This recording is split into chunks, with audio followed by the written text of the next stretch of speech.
What's up, ladies and gentlemen, and welcome to this POV review by AutoTopNL. My name is Max, and today I'm going to take a look at this amazing Aston Martin Vanquish S from 2007. Now, this is Armin's car, and I just want to thank Armin because he came all the way from Paris with his Aston Martin Vanquish S.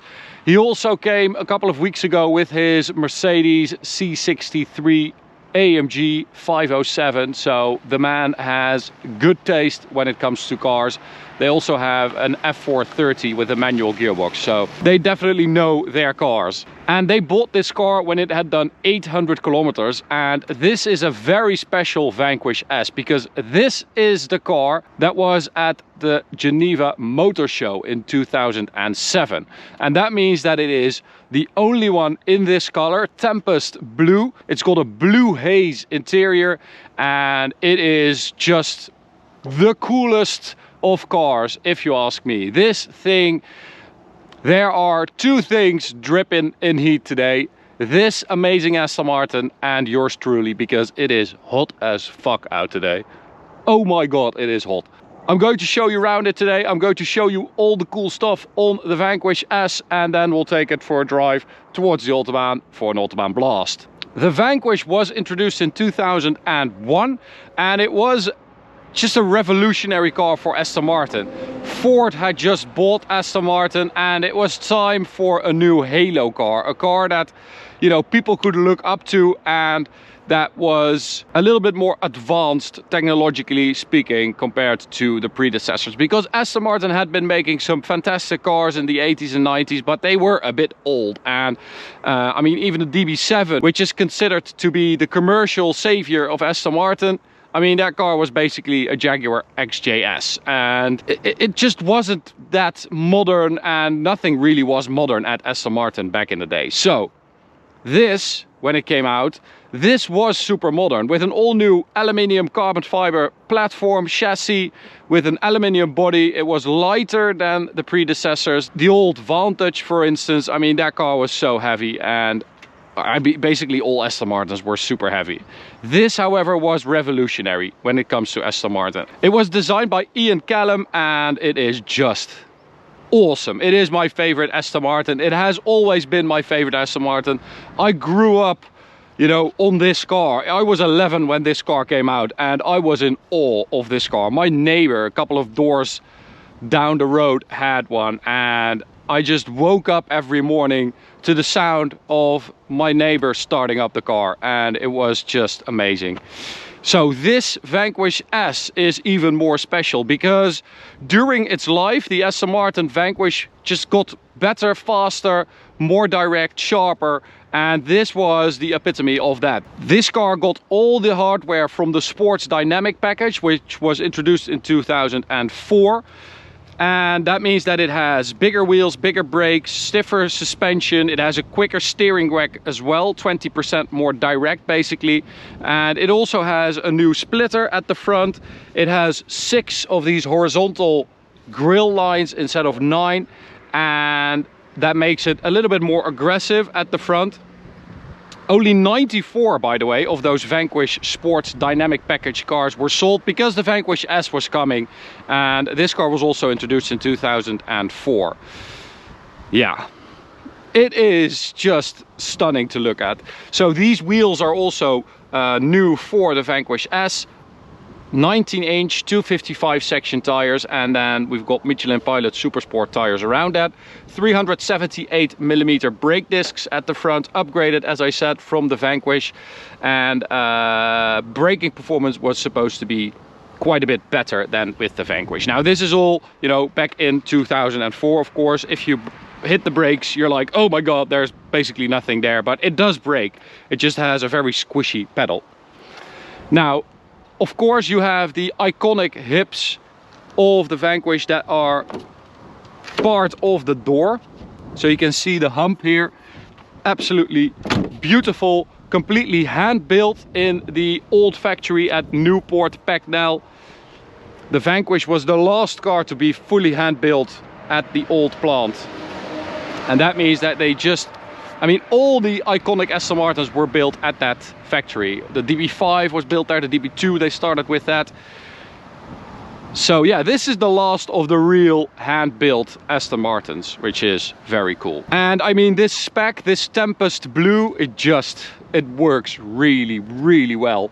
Now, of course, the grey Vanquish is the most iconic one because it featured in the James Bond film Die Another Day in 2002, and that is basically how I think this car saved Aston Martin. I don't think the DB7 saved Aston Martin. I think the Vanquish was so cool and so many people absolutely adored this car that Aston Martin just became synonymous with coolness, and I think this car started that, and I think this car for that reason is the savior of Aston Martin.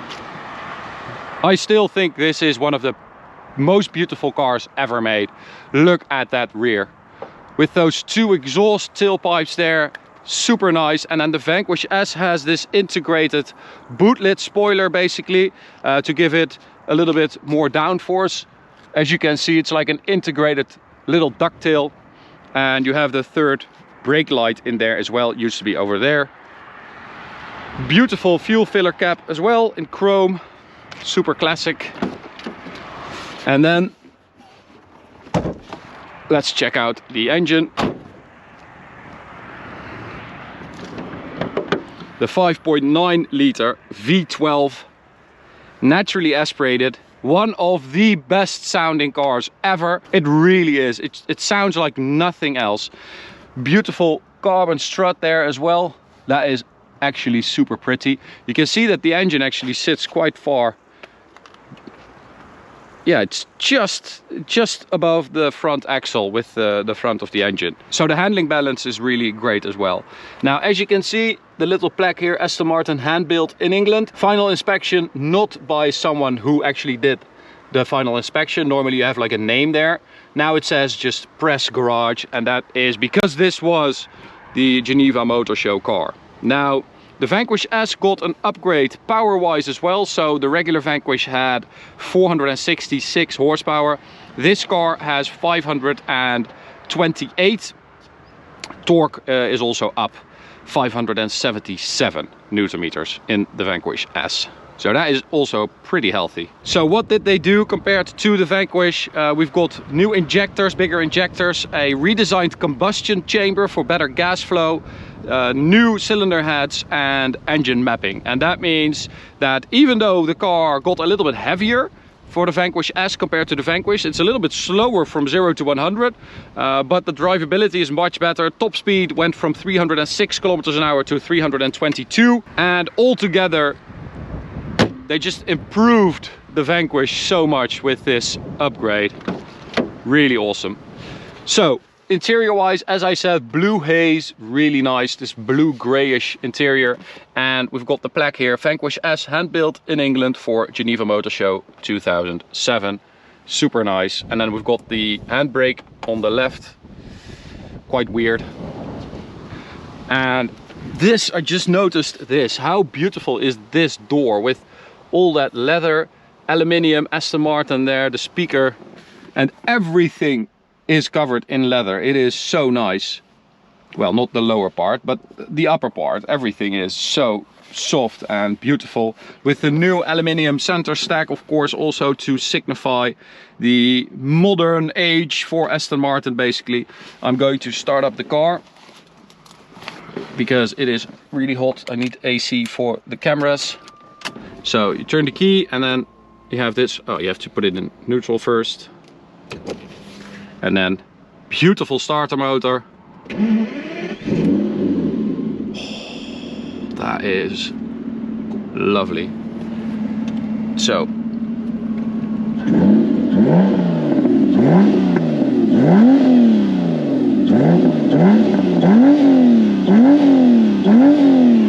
oh, that is so nice. It sounds incredible. I absolutely love it. So AC is pretty bad, I have to say. I have to turn it on for the camera, otherwise it will quit on me. So I'm going to put it on low and just hit this hit my face with this thing. We've got these column mounted shifters. Of course, this car has the automated 6-speed manual gearbox, basically a robotized version. And it was pretty horrible when it came out. It still is. You have to learn how to drive with it, I think. There is something really cool you can do. It costs 35,000 euros, and you can go to Aston Martin Works and they will convert your Aston Martin Vanquish from automatic to manual, because it just is a manual gearbox. Everything is there. They just replace the pedals with a stick, basically.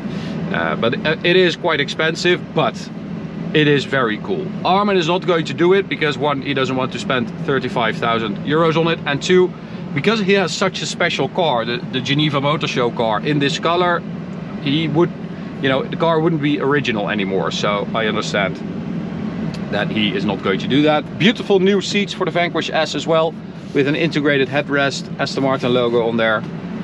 Yeah, this is super nice. The only thing is, of course, you have a lot of Volvo and Ford parts. Ford owned Volvo and Aston Martin, so you have basically parts from those three. And you even have the same remote, basically, that we have on our 1990, what is that, 1997 Volvo V40. It's basically the same remote. It's a little bit smaller. And the key is from a Ford as well. But apparently Aston Martin didn't really worry about that, because they said, and I quote, "Our customers are not really experienced with Ford parts, so they won't recognize it." Very nice. Volvo sat-nav as well, but you know, it's not really that bad, honestly. It sometimes you feel like it's a little bit cheapish, but I think it looks pretty good. Steering wheel, quite strange actually. The center is a bit more forward than the rim, as you can see, so it's sort of a bulging steering wheel. And then behind that, beautiful gauges, absolutely lovely analog dials. Super nice.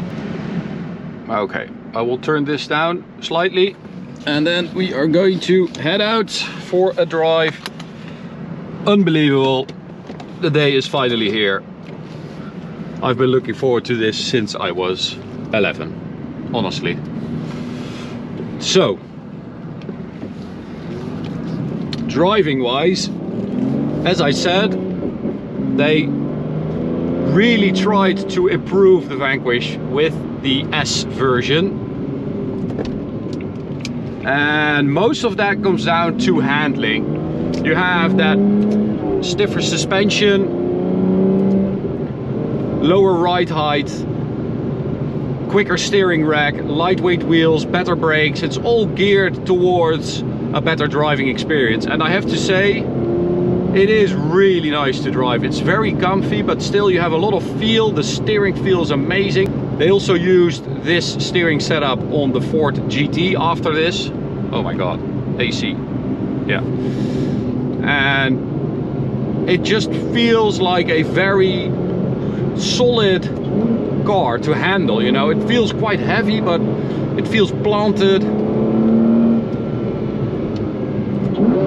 Oh. Now you have to lift off the throttle a little bit, just a little bit. I'm not sure if that's, you know, Aston Martin that says that you have to do that, but I am experiencing this, and Armin told me to do this. It is shifting a little bit more smoothly. In our Ferrari 599 also has a single clutch automated gearbox. It says don't do it, but this car seems to be happier when you do it, so I am going to do that. Oh man. But the downshifts and stuff are actually not bad. Okay, get ready for a sound check.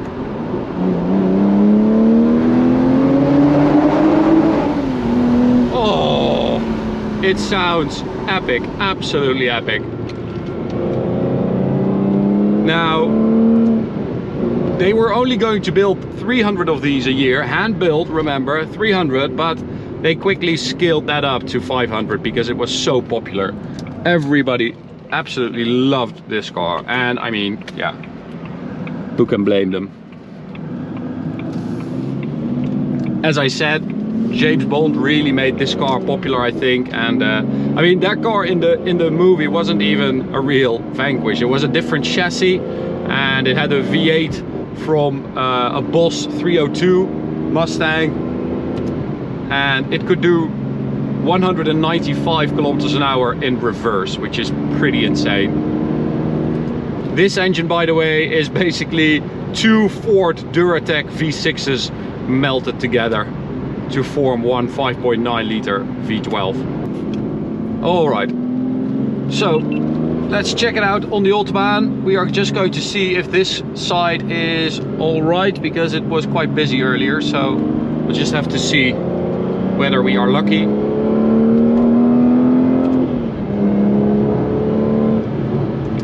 Here we go.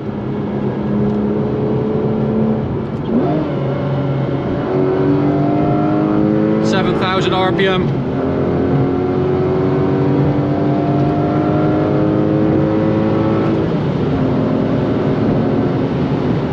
And oh, the sound is just so addictive. Speed wise, it's not mega quick, of course.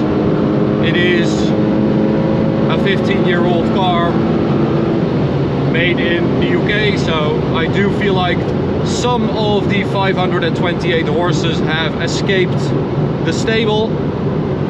Is that a fire? I think so.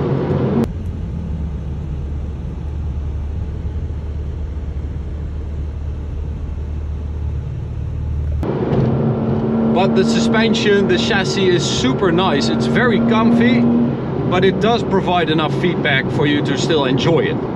So as you can see, it's way too busy. I'm just going to head to the border and turn around. So on the other side, let's hope we have a bit more luck here. But as you can see, there is a big ass fire going on there.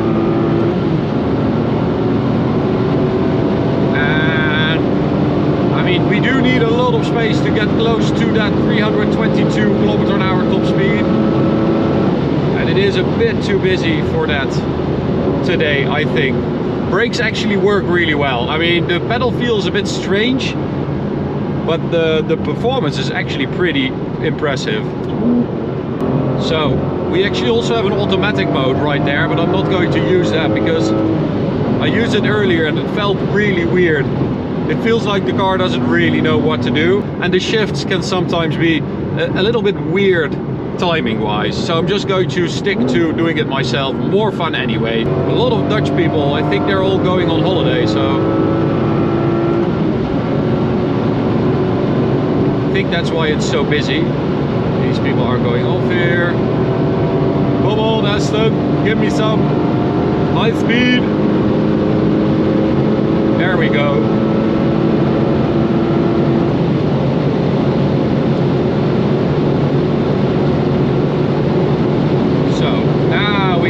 Find out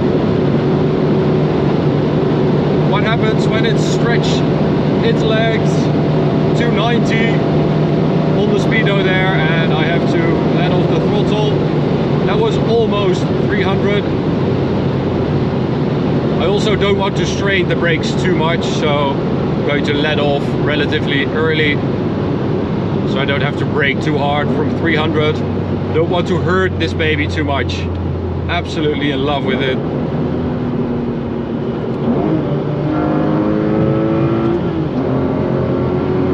Now, seating position is also pretty weird.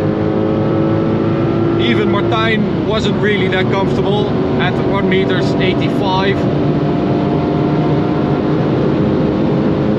But you know, who cares when you have this glorious V12 at the front.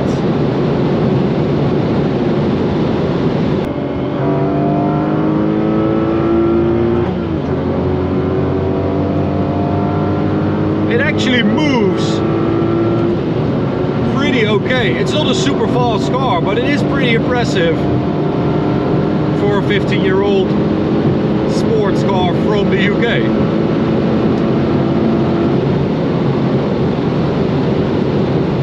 It does need a lot of space. I mean, 322, you will need to do that at night when there's no one here, or in the evening at least. So as I said, production ended in 2007 and they actually wanted to continue building it because, you know, it was doing really well and they thought that it could handle maybe 100 or 200 horsepower extra. The chassis could definitely handle that. But then a US law came that said that you had to have an airbag deactivation for the passenger seat, I believe, and it was just too expensive to fix that, to incorporate that into the car. So that was the end of the Vanquish, essentially, which is a pretty sad ending, to be fair. Now they did give it a nice goodbye, a nice send-off. So they built 50 Ultimate Edition Aston Martin Vanquish cars, and it had a manual gearbox, and it was in Ultimate Black. 47 of them were in Ultimate Black, and 3 of them were in white for the Middle East. And that was the end of the Vanquish, unfortunately, because even though the driving experience is heavily hampered by this gearbox, it really is. You can learn how to drive with it, but you're still sort of dancing around it. You're still, you know, managing it basically. If this car would have a manual gearbox, I mean, you would have to wipe me up, because I think a manual Vanquish would be absolutely incredible. And the car is actually, dynamically speaking, a lot more capable than I was expecting. I was expecting it to feel heavy and, you know, a little bit sluggish, but it actually feels, handling wise, it feels pretty damn sharp, especially, you know, for such a big heavy car. It is still quite heavy.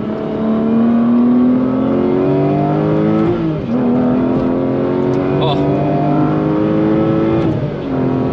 that is absolutely lovely. So that's it, guys, for this review. I hope you enjoyed it. Armin, thank you so much for taking your Aston Martin Vanquish S to us. I really enjoyed it. It is an absolutely amazing car, and the spec you have in this Tempest Blue is just amazing. If you want to see another video, you can check out this one on the right or this playlist of reviews on the left. You can also subscribe by clicking the big button in the middle. Thanks for watching, and I'll see you at the next one. Bye.